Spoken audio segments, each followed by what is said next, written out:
Sigurado ako yung may-ari nitong Kawasaki ZX-10R na to, nakakaluwag-luwag.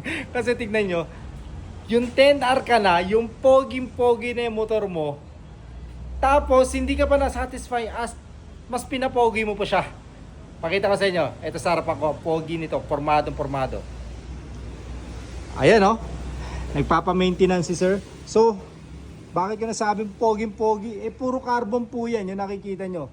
Pati yung yung kanyang tawag dito, yung kanyang foot peg na reset, iba na rin. Oh. Lahat talaga carbon. Yan oh. Di ba? Carbon yan oh. Carbon. Carbon.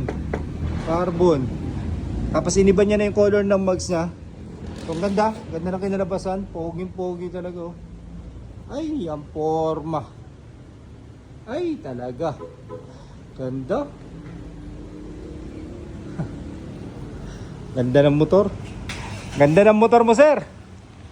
Ayan, nagpapa-maintenance dito yan sa may Pampanga, Wiltec. Ay, pogi.